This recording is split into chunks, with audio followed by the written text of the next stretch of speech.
Oke, baik, kita bertemu kembali di channel YouTube saya, Januari Sihotang, sebuah channel YouTube yang fokus di bidang ilmu hukum, dunia kampus, dan juga dunia literasi. Bagi teman-teman yang sudah like dan share video-video saya dan subscribe channel ini, saya ucapkan terima kasih yang sangat luar biasa. Dan bagi yang baru pertama kali singgah di channel ini, silakan subscribe supaya channel ini semakin berkembang dan saya semakin semangat membuat video-video yang lebih berkualitas kepada teman-teman semua. Nah, pada video kali ini teman-teman, saya masih membahas mengenai topik yang paling hangat diperbincangkan di negeri ini, yaitu terkait dengan Pilkada Serentak 2020. Di mana walaupun pemungutan suara sudah selesai pada tanggal 9 Desember 2020 kemarin, tapi ternyata di beberapa daerah masih berlanjut proses ya, ada ya proses yang berlanjut ke Bawaslu, tetapi ada juga yang berlanjut ke Mahkamah Konstitusi. Dan pada video kali ini saya mencoba mengkhususkan pembahasan kita mengenai Pilkada Samosir yang saat ini juga sedang berproses di Mahkamah Konstitusi, di mana kita tahu selama ini bahwa setelah gugatan atau permohonan rakyat berjuang dihentikan oleh Bawaslu dengan alasan bahwa Bawaslu tidak menemukan adanya dua alat bukti yang sah sehingga perkara tersebut tidak bisa dilanjutkan ke tahap penyidikan, maka kemudian pasangan rakyat berjuang dan juga didukung oleh PDI Perjuangan melanjutkan perkara ini ke Mahkamah Konstitusi. Sebagaimana kita ketahui bahwa di Pilkada Samosir itu pemenangnya adalah pasangan Fandiko dan Mertua Sitanggang yang memperoleh suara sekitar 53%. Dan di urutan kedua ada pasangan petahana yaitu Rapidin Simbolon dan Juang Sinaga yang perolehan suaranya hanya sekitar 39%. Jadi kalau dikalkulasikan ada perbedaan suara sekitar 14%.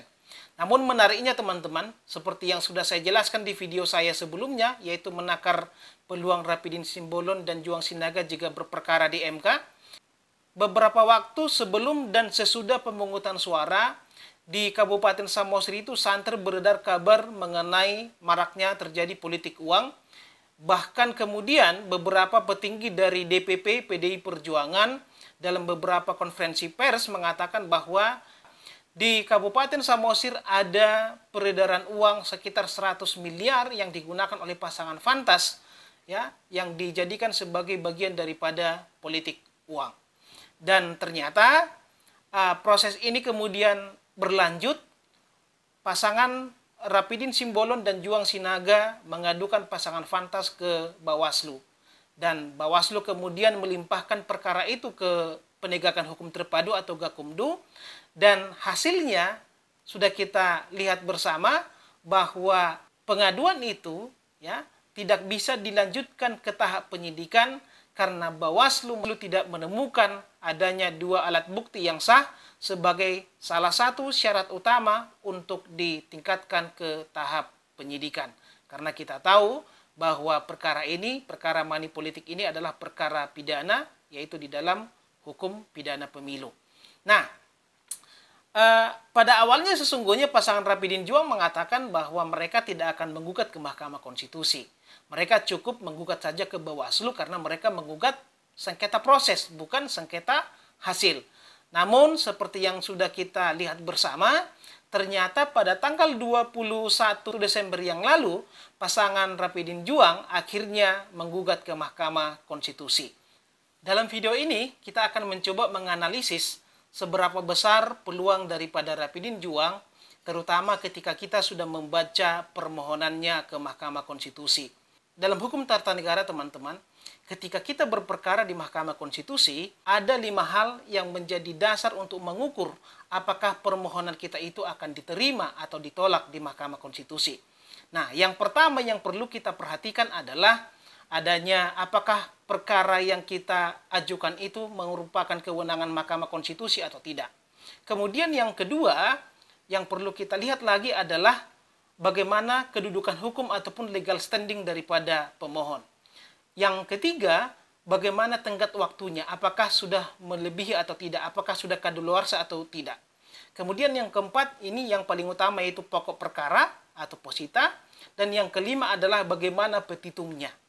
Nah, ini akan kita kaji dan perlu saya tegaskan ya, sebelum kita kaji ini lebih jauh, ini murni adalah pendapat akademis saya, bukan merupakan endorse dari salah satu pasangan calon ataupun upaya untuk mengalihkan opini, karena bagaimanapun ketika perkara ini sedang berproses, kita sampaikan sepenuhnya ini kepada Mahkamah Konstitusi.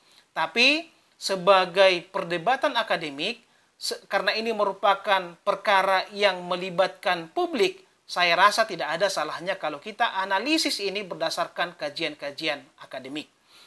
Sekarang kita mencoba untuk menganalisis satu demi satu item-item tersebut. Yang pertama yang mau kita analisis adalah mengenai kewenangan daripada Mahkamah Konstitusi. Apakah sengketa hasil pilkada itu merupakan kewenangan Mahkamah Konstitusi atau tidak? Nah, Anda bisa membaca di dalam pasal 157 ayat 3 Undang-Undang Nomor 10 Tahun 2016, di mana di dalam ketentuan itu dikatakan bahwa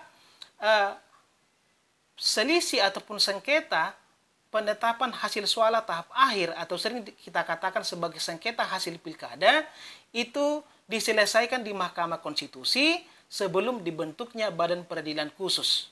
Ya. Faktanya kemudian sampai sekarang Badan Peradilan Khusus yang menangani sengketa pilkada itu belum dibentuk oleh negara kita. Artinya bahwa benar berdasarkan ketentuan itu bahwa Mahkamah Konstitusi memiliki kewenangan untuk menyelesaikan sengketa hasil pilkada. Sekarang kita mencoba melihat permohonan daripada Rakyat Berjuang. Dalam permohonan ini, Rakyat Berjuang mencantumkan 3 dasar utama permohonan mereka. Yang pertama ada pasal 24C Undang-Undang Dasar Negara Republik Indonesia tahun 1945. Yang kedua ada Undang-Undang Nomor 24 Tahun 2003 tentang Mahkamah Konstitusi. Dan yang ketiga ada Undang-Undang Nomor 10 Tahun 2016 tentang Pilkada. Nah, kalau kita lihat alur daripada dasar hukum ini, saya merasa ada semacam kesalahan logika berpikir daripada pasangan Rakyat Berjuang ataupun kuasa hukumnya, terutama dalam 2 hal. Yang pertama, sepertinya pasangan Rakyat Berjuang ataupun kuasa hukumnya tidak bisa membedakan mana kewenangan yang merupakan kewenangan konstitusional daripada Mahkamah Konstitusi dan mana yang merupakan kewenangan yang diberikan oleh undang-undang. Ya. Kemudian yang kedua, pasangan Rakyat Berjuang tidak bisa melihat ataupun menilai ataupun menganalisis apakah pilkada merupakan bagian dari pemilu atau bagian dari otonomi daerah. Ini sangat fundamental dalam sistem ketatanegaraan kita. Kita mulai dari yang pertama. Apakah kewenangan MK untuk menyelesaikan sengketa pilkada itu merupakan kewenangan konstitusional atau tidak? Jawabannya bukan kewenangan konstitusional. Kenapa?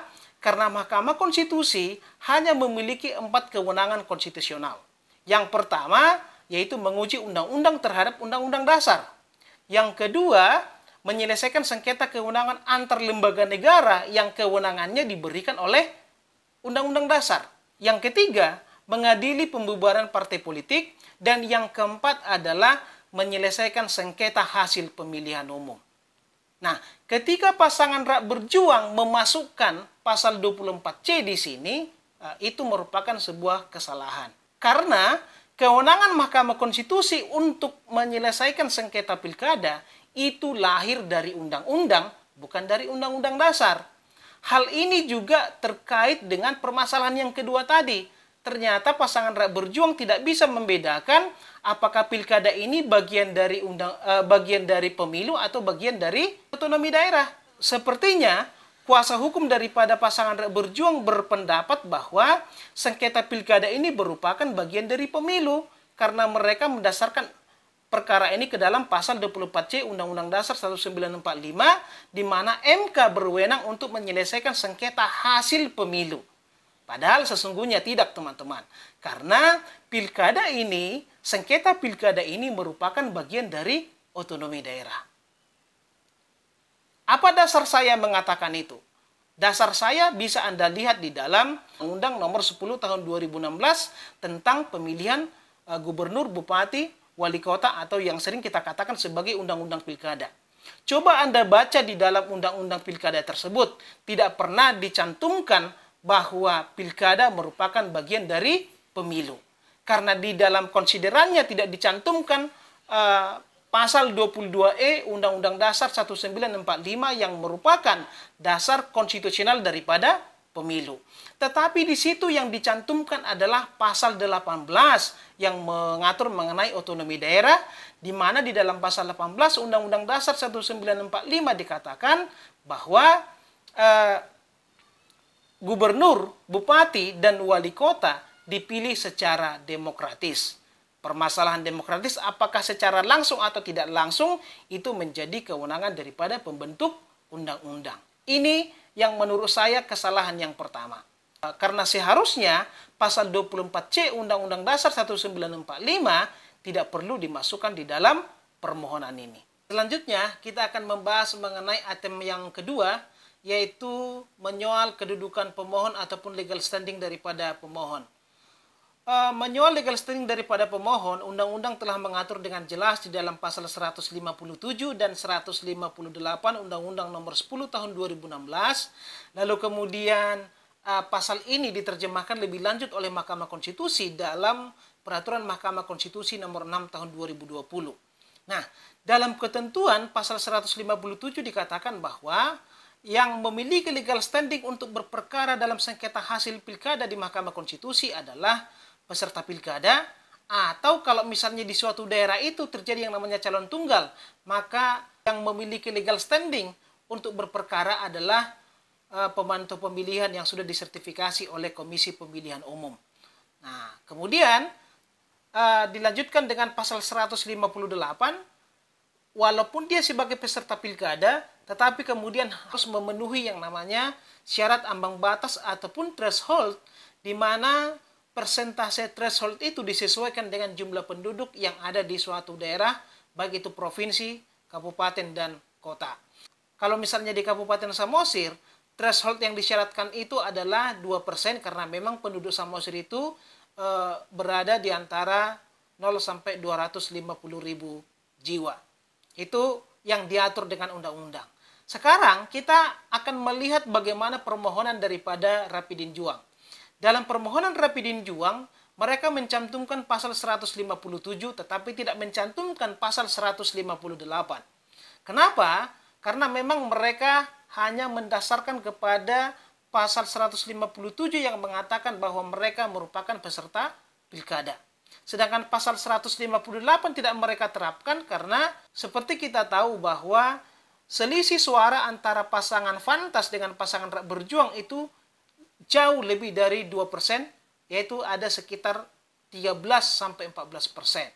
Makanya kemudian dalam pokok perkaranya nanti, pasangan Rakyat Berjuang lebih mengutamakan kepada sengketa kualitatif daripada sengketa kuantitatif. Apakah ini diperbolehkan? Di video sebelumnya sudah saya katakan bahwa ini diperbolehkan. Karena ada perbedaan antara sengketa pilkada tahun 2020 dengan tahun 2017 maupun tahun 2015. Kalau tahun 2017, ketika misalnya syarat ambang batasnya itu tidak terpenuhi, maka perkara itu sudah diseleksi di awal. Namun kemudian hal itu menjadi perdebatan yang luar biasa karena banyak para akademisi hukum tata negara berpendapat bahwa MK itu bukan hanya sekedar mahkamah kalkulator, bukan hanya sekedar hitung-hitungan. Tetapi Mahkamah Konstitusi pada dasarnya adalah sebagai the guardian of constitution. Artinya adalah bahwa Mahkamah Konstitusi merupakan penjaga daripada konstitusi. Kalau ada pilkada yang dilaksanakan tidak sesuai dengan prinsip-prinsip konstitusi, maka itu kemudian harus dibatalkan. Itulah makanya kemudian di Mahkamah Konstitusi itu ada semacam dua jenis sengketa ya. Ada sengketa kualitatif, ada sengketa kuantitatif. Sengketa kuantitatif itu hanya menyoal mengenai hitung-hitungan ya, perbedaan antara yang dihitung oleh KPU dengan yang dihitung oleh pasangan calon, dan ada sengketa kualitatif, itulah yang namanya sengketa mengenai terjadinya pelanggaran yang TSM, terstruktur, sistematis, dan masif. Nah, dalam beberapa pertemuan ilmiah yang dihadiri oleh para hakim konstitusi, beberapa hakim konstitusi mengatakan bahwa dalam sengketa hasil pilkada tahun 2020, Mahkamah Konstitusi tidak akan memutus ataupun tidak akan menyeleksi perkara itu di awal. Karena menurut Mahkamah Konstitusi, bahwa ketentuan pasal 158 ayat 2 Undang-Undang nomor 10 tahun 2016 mengenai syarat ambang batas itu sesungguhnya sudah masuk ke substansi perkara. Dengan kata lain bahwa setiap perkara nanti akan diadili oleh Mahkamah Konstitusi dengan meminta keterangan dari pihak termohon, yaitu KPU sendiri, lalu kemudian pihak terkait, pasangan calon yang lain, dan juga keterangan dari Bawaslu. Artinya bahwa semua ini pihak-pihak yang terkait dalam sengketa ini didengarkan dulu keterangannya, barulah kemudian di akhir ambang batas itu diputus bersama dengan substansi perkara. Ini saya rasa merupakan salah satu terobosan hukum yang sangat luar biasa dari Mahkamah Konstitusi. Tapi sekali lagi saya katakan bahwa disinilah dituntut bagaimana pasangan atau pemohon yang ternyata dia tidak memenuhi ambang batas bisa meyakinkan hakim konstitusi bahwa benar-benar terjadi pelanggaran yang TSM di dalam proses penyelenggaraan pilkada itu. Ya, itu yang kedua. Lalu sekarang kita masuk ke item yang ketiga. Dalam item yang ketiga yang perlu dianalisis adalah mengenai tenggat waktu. Kalau kita baca di dalam pasal 157 Undang-Undang nomor 10 tahun 2016, di sana diatur bahwa perselisihan hasil pilkada bisa diajukan ke Mahkamah Konstitusi paling lambat 3 hari kerja setelah penetapan hasil oleh KPUD. Nah, bagaimana dengan gugatan Rapidin Juang? Kalau kita lihat kan bahwa pengumuman ataupun penetapan dari KPU itu dilakukan pada hari Kamis tanggal 17 Desember 2020. Lalu kemudian pasangan Rakyat Berjuang mendaftarkan gugatannya ke Mahkamah Konstitusi pada hari Senin tanggal 21 Desember 2020. Kalau dihitung dari segi hari, ini kan sudah ada sekitar 4 hari kerja. Tapi yang perlu dipahami di sini bahwa undang-undang mendasarkan tenggat waktunya itu adalah 3 hari kerja, bukan 3 hari. Ada frasa kerja di sana. Nah, karena hari Sabtu dan hari Minggu merupakan hari libur, maka itu tidak dihitung. Berdasarkan ketentuan dalam pasal 157 ayat 5 tersebut, bisa disimpulkan bahwa gugatan daripada Rakyat Berjuang itu belum lewat tenggat waktu. Nah, sekarang kita masuk ke item keempat yang perlu dianalisis di sini, yaitu mengenai pokok permohonan. Dalam pokok permohonannya ada beberapa hal menurut Rakyat Berjuang permasalahan yang mereka alami. Yang pertama adalah bahwa mereka mengalami permasalahan hukum dan ketidakadilan di dalam proses pilkada di Samosir.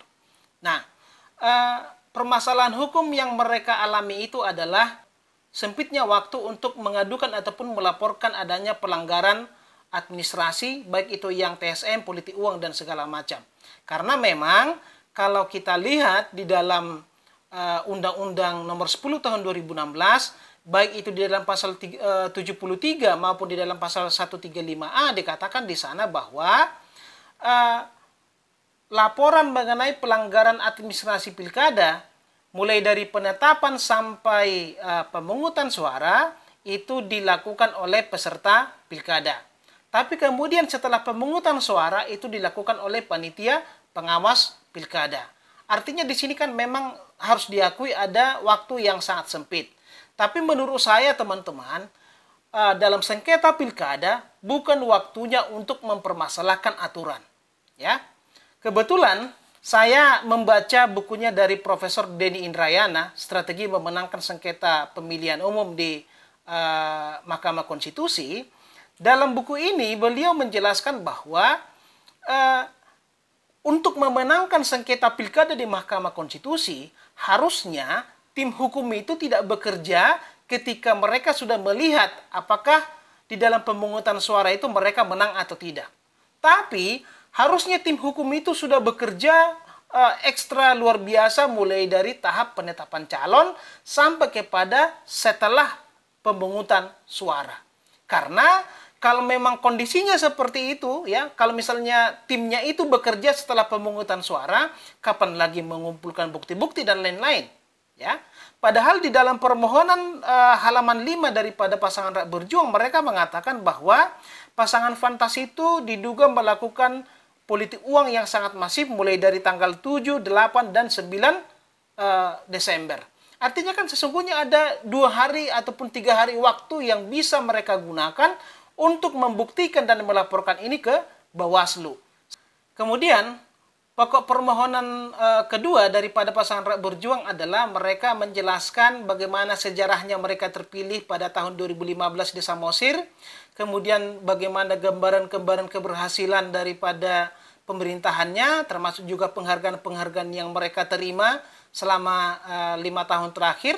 Dan saya rasa ini sah-sah saja mereka lakukan untuk memberikan keyakinan kepada Mahkamah Konstitusi bahwa sebenarnya di dalam proses pilkada ini ada sesuatu yang salah. Karena pada tahun 2015 mereka mendapatkan 50% suara, di dalam penyelenggaraan pemerintahan yang mereka berhasil dalam versi mereka dengan adanya penghargaan tersebut, sehingga kemudian sangat tidak logis kalau kemudian suara mereka jauh turun menjadi 39% pada pilkada tahun 2020. Tapi ya catatan saya mengenai permohonan di halaman 7 ini, ya menurut saya teman-teman ini seperti yang tadi, ini sah-sah saja. Tapi sepertinya permohonan di halaman 7 dan sampai seterusnya ini dibuat agak terburu-buru ya. Karena di sana ada beberapa salah tipe, kemudian tata letak yang kurang bagus, sepertinya hanya copy paste dari sumber lain.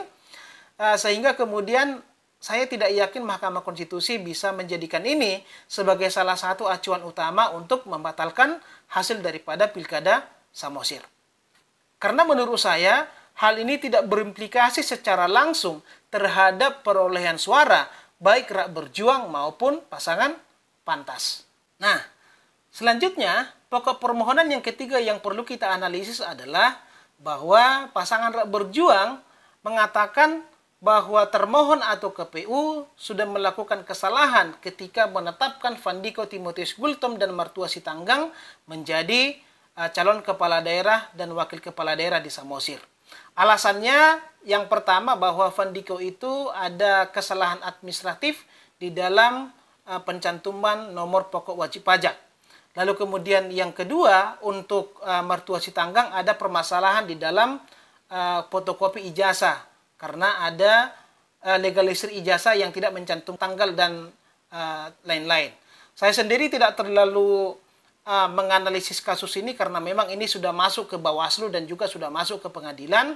Dan ternyata pengadilan mengatakan bahwa tidak ada masalah dengan itu. Oke?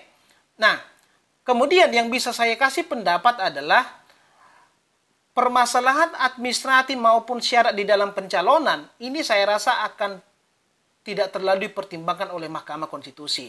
Kita berkaca ke Pilpres 2019, pasangan Prabowo Sandi mengatakan bahwa Ma'ruf Amin tidak memenuhi persyaratan ketika mendaftarkan sebagai calon presiden. Karena ketika pasangan Jokowi dan Ma'ruf itu mendaftarkan diri ke KPU, ternyata Ma'ruf Amin itu tidak mengundurkan diri sebagai komisaris di Bank Syariah.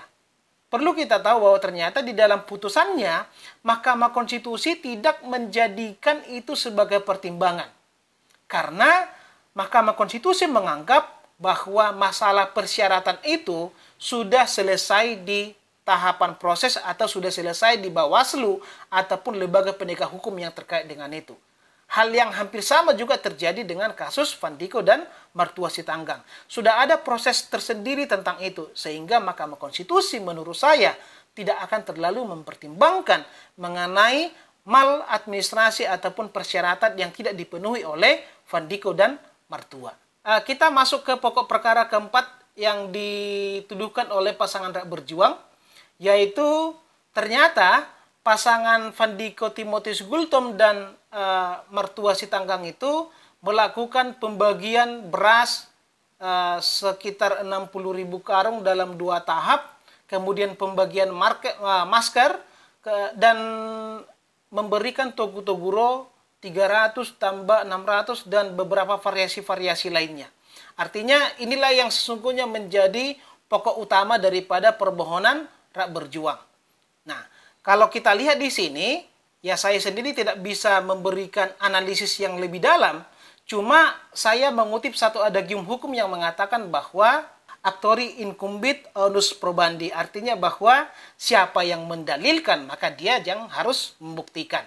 Nah, kalau kita baca di dalam permohonan hak berjuang mulai dari halaman 22 sampai 27, di situ mereka menjelaskan bahwa ada semacam politik uang yang dilaksanakan secara TSM, terstruktur, sistematis, dan masif.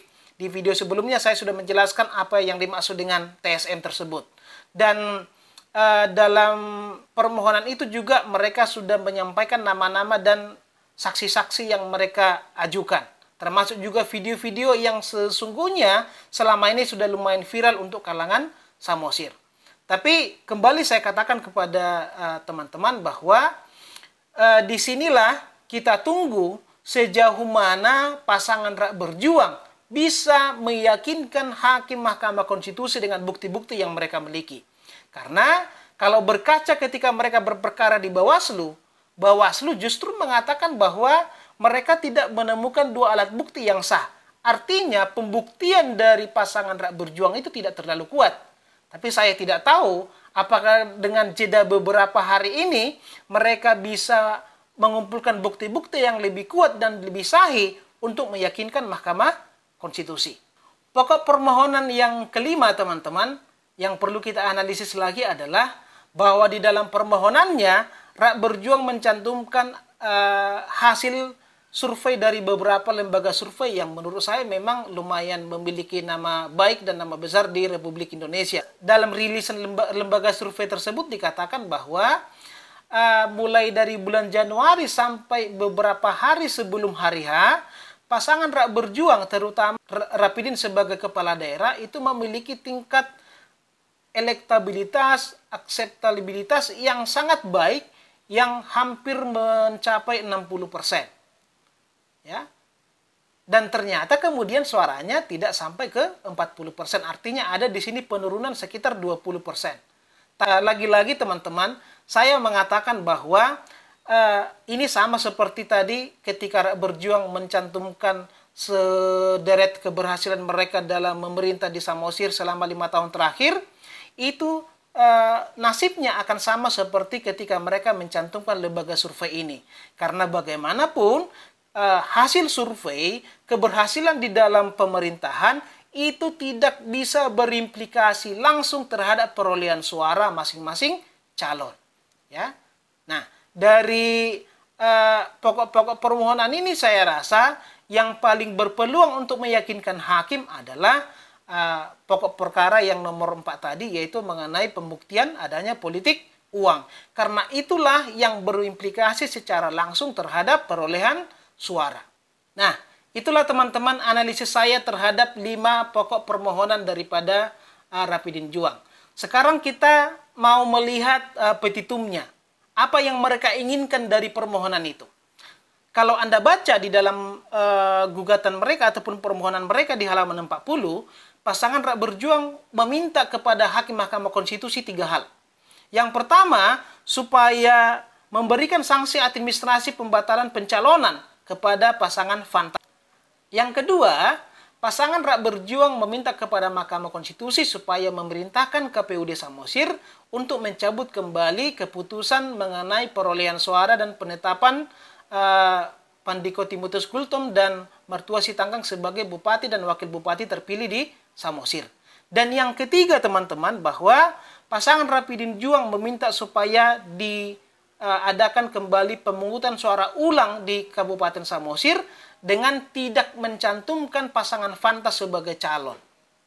Nah, kalau analisis saya mengenai petitum ini sesungguhnya ada semacam ketidaksinkronan logika berpikir antara di pokok permohonan dengan petitumnya. Kalau misalnya petitumnya pasangan hak berjuang meminta supaya diadakan pemungutan suara ulang, ini saya rasa tidak sinkron dengan pokok-pokok permohonan yang mereka buat. Karena kalau kita lihat dari fakta ataupun sejarah daripada pilkada, yang namanya pemungutan suara ulang itu kan terjadi ketika misalnya yang pertama ada permasalahan di TPS. Bisa saja misalnya anggota KPPS-nya melakukan perbuatan curang dan lain-lain. Atau kemudian ada surat suara yang rusak, terjadi bencana alam, ya, ada kekurangan surat suara dan segala macam. Ya. Ternyata kalau kita lihat dari pokok permohonan Rapidin Juang, tak satu pun mereka membahas adanya kecurangan dalam pemungutan suara, kemudian adanya bencana alam dan lain-lain. Artinya harus kita akui bahwa proses pemungutan suara pada hari H itu berjalan dengan damai, dengan aman, dan berjalan dengan tentram. Tidak ada permasalahan di situ. Oleh karena itulah saya katakan bahwa tidak ada kesinkronan antara pokok permohonan dengan petitum. Kalau misalnya pasangan berjuang dengan pokok permohonan seperti itu, harusnya yang mereka minta itu adalah mendiskualifikasi ataupun membatalkan pencalonan daripada Van dan kemudian menetapkan pasangan Rapidin Juang sebagai pemenang Pilkada di Samosir. Karena dengan logikanya bahwa kalau pemenang pertama itu sudah gugur atau sudah batal, maka otomatis yang memenangkan adalah pasangan yang nomor 2 ataupun calon yang mendapatkan perolehan suara terbesar kedua. Itu logikanya, bukan dengan pemungutan suara ulang. Oke teman-teman, itu analisis sederhana saya mengenai permohonan yang diajukan oleh Rakyat Berjuang ke Mahkamah Konstitusi. Sekali lagi ini murni pendapat akademik, bukan endorse, bukan untuk membela ataupun menggiring opini ke salah satu pasangan calon. Kita bertemu lagi di video-video sebelumnya yang membahas mengenai konstitusi, ketatanegaraan, dan juga dunia literasi. Sekali lagi silakan di like, komen, dan share video-video saya, di subscribe, supaya channel ini semakin berkembang, dan saya semakin semangat untuk membuat video-video yang lebih berkualitas kepada teman-teman. Oke, demikian. Salam demokrasi. Horas.